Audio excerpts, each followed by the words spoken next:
on the line. The guest everybody's been waiting for tonight, it's Garrett Ziegler.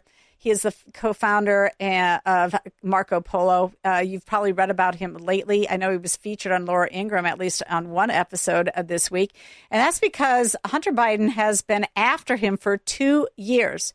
But Hunter Biden lost his sugar uncle.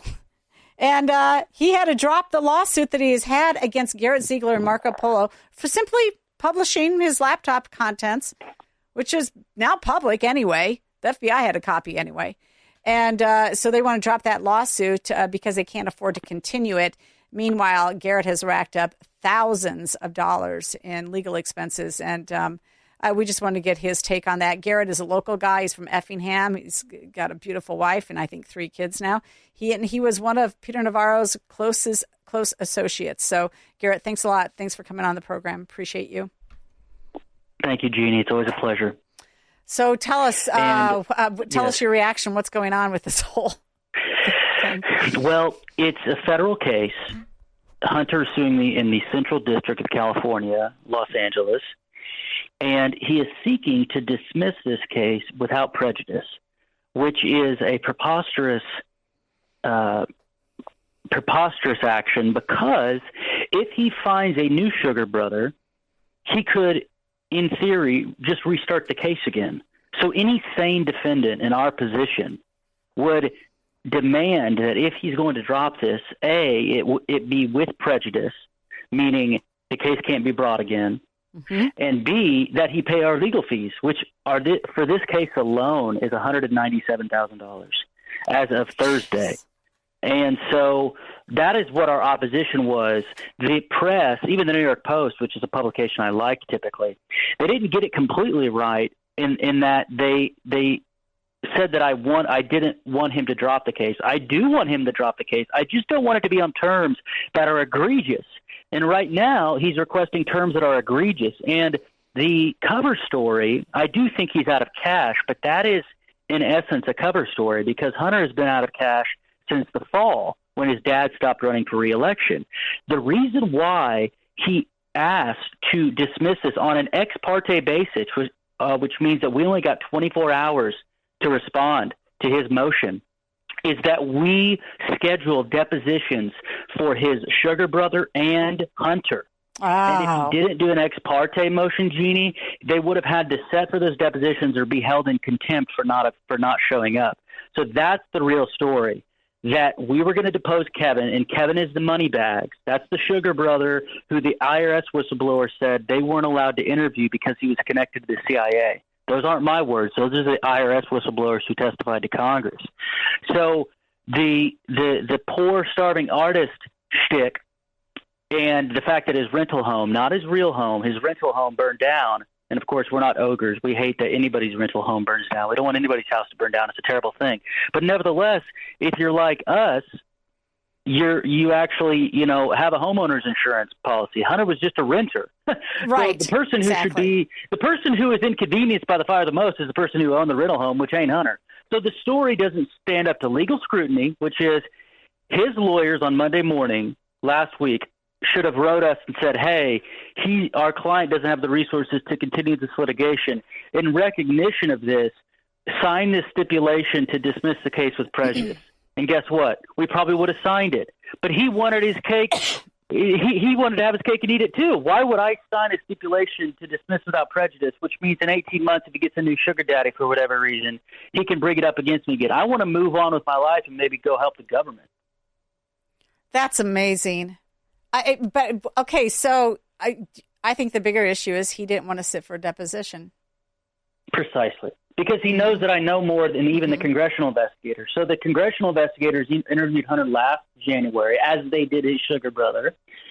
And actually, I think Hunter's was in the first week of February. But over a year ago, the congressional investigators interviewed both Kevin and Hunter. And, I don't believe in grade inflation. So I would, meaning I can kind of be a stick in the mud. So I think that they probably did a B or a B- job. There was a whole class of conduct that they didn't even cover. And so although those depositions were useful, and especially because the transcripts were released, they do not want to be deposed by me. And unlike most parties in a civil litigation matter, I'll actually go to the deposition. We told them that I was going to be there, and they hate me so much they can't even be in the same room with me. So obviously I can't ask the questions, but I was just going to be peppering a lawyer with which questions to ask these guys. Because remember, there was a criminal investigation of Kevin Morris into campaign finance violations and money laundering, because this guy gave $7 million in forgivable loans to Hunter Biden. So not only, these loans, Hunter doesn't have to declare them as income because they're papered over as loans, but Morris didn't even pay gift tax on them. So this is in the millions of dollars of dirty money range. And it could be one of the greatest scandals of the 2020s is this Hollywood entertainment lawyer who has connections to the CIA basically cleaned up the First Son's mess. So did this Kevin Morris guy, did he also get pardoned by President Biden? No. And that's why another reason why he doesn't want to be deposed. Hunter's just hates me personally and is a big pansy. Kevin is your audience should know that Kevin is also suing me in California state court. In that case, it's cost me $240,000. In state court here in Illinois? No, in California. Both of them are in California. One's federal, one state, both in California. Yeah, insane, right? It's the only state worse than Illinois in terms of governance level. So I've got to navigate the court systems in the only state more corrupt than Illinois. So I'm adding this up. You're at about $450,000 in legal expenses between the two. Precisely, and Marco Polo has raised $900,000 in this time frame. So literally, Jeannie, half of our expenses have been lawfare. Half, and it's absurd. So that's why we're asking that, hey, if you're going to dismiss these things, reimburse us our legal fees. Because we've had to scrape together all this time. Most of our donations are going towards lawfare. And again, nothing they've said, this whole campaign against me and calling me all these names in the press, they've never called me a liar. They've never said anything we've put in our book is false. Because unlike them, I believe in the Ten Commandments. So I'm not going, we believe it's a sin to say something about somebody that's not true. So I would never want to put anything false in any of our publications or writing about Hunter Biden. But they're not, so they're not saying that these guys just smear me and make up lies about me. No, they're saying Kevin Morris sued me for intentional infliction of emotional distress, and he's 62 years old. Yeah. This my is 3-year-old. This is my 3-year-old has emotional distress when he doesn't get a snack, right? I mean, this is a 61-year-old man child. He's probably like a 3-year-old. No, come on. Face it. Yeah. No, I mean, so the other part of this is that, it does feel like Hunter should be still culpable for some of the stuff, but the pardon was so blanket. However, do you know anything new? Is that pardon maybe going to be reversed because it doesn't seem legitimate? I don't know why I don't know why the feds aren't challenging it. The pardon the only thing comparable is Ford's pardon of Nixon, and that was only half of the time. Ford's pardon of Nixon went through January 20th of 1969, when Nixon took office, through August 9th. So it was in his entire presidency. Hunter got twice that amount, 10 years. And so we don't actually know if these broad pardons are constitutional. As a nerd and just as somebody who's followed this story, in my opinion, more closely than anybody in the West, I always say the West because there's probably some Chinese intel agent who knows it better than me. But anybody why I would love to have a Biden v. U.S. Supreme Court case that tests the validity, because I'm a textualist. So the Constitution says he may grant pardon and reprieves for any offenses against the United States, but there's a real argument that he has to specify which offenses he's getting pardoned for. That has never been challenged. Yep. So he not only did it to his son, but he did it to his brother, his sister, his other brother, and his brother's wife. So there's 5 pardons back to January 1st of 2014 that should be challenged in court.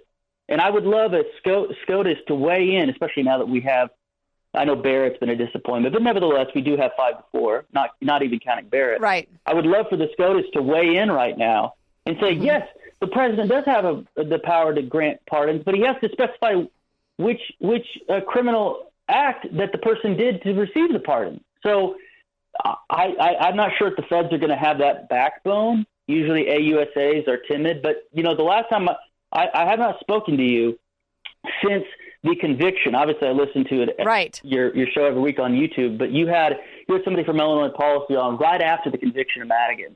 Right. And I would love, it took some backbone from Lausch and other people to really go after this guy. And I would love to see that backbone with Hunter Biden and the siblings, especially Jimmy. Jimmy's the one who looks actually, like I'd like to see the whole darn family, thing played out in a movie, and somebody go after all of them. Hey, Garrett. So again, just to wrap this up, where does your case stand right now? What is the next move?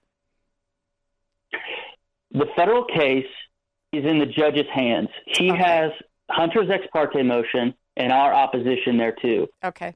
There's like 5 different choices he could pick. The second he does, we're posting about it. And I'd love to come back on the program to talk about it then. That would be great. great. The state court case with Morris is at the appellate level, and we have argument in that in May. And remember, the state court case is an anti-SLAPP. So if we win that, Jeannie, he is by statute mandated to pay our legal fees. So by the end of 2025, there could be a check from Kevin Morris to Marco Polo for about $280,000. By statute, the judge doesn't have any discretion. The judge in the federal case has wide discretion. He could just grant it to Hunter without prejudice, and we don't get a cent. So I'm praying about that. Absolutely. Well, he's Garrett Ziegler, hometown guy, home state guy rather, and yes. we just love having you on. You're so articulate about this, and you've been just such a courageous guy going after these thugs.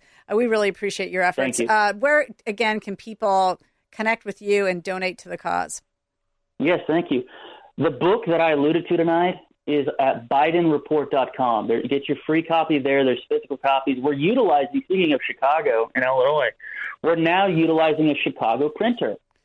So get a physical copy. Support. I can't say the name of the printer because I don't want them attacked, but they've been giving it to us at cost. It's been an absolute godsend. So we're supporting Chicagoland. We've sold over 20,000 physical copies with no marketing and no New York Times bestseller list. So go to BidenReport.com. You can read the book for free via PDF and get your physical copy. All right. Thanks so much. Okay, we'll be right back. This is The Real Story with Jeannie Ives.